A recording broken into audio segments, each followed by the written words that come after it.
અહીંના કોઈ ગામડું એવું નહીં હોય કે જેની જોડે મારી યાદો ન હોય. આજે હું આવ્યો તો ઘણા બધા જૂના જૂના લોકોના ચહેરા જોવાનો મને અવસર મળ્યો અને રોડ શો પણ એટલો ભવ્ય કર્યો કે એના કારણે મને એક લાભ થયો. ખૂબ મોટી સંખ્યામાં જૂના લોકોને જાણે દૂરથી પણ મળવાનો મને મોકો મળી ગયો. અને જ્યારે હું સંગઠનનું કામ કરતો હતો ત્યારે તો હું ખૂબ અહીંયા ફર્યો છું, સ્કૂટર પર આંટા મારતો, આપ સૌને મળવાનો મોકો મળતો.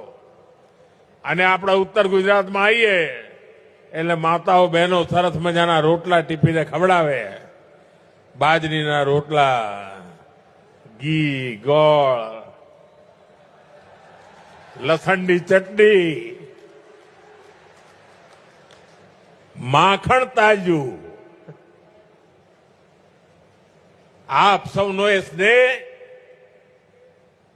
આપને અપાર પ્રેમ હું ક્યારેય ભૂલી નહીં શકું.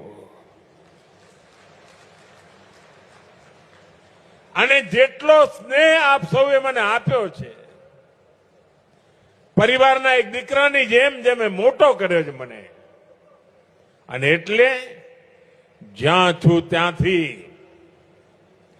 આપના સ્નેહને વિકાસ કરીને વ્યાજ સહિત ચૂકવવાની મહેનત કરું છું.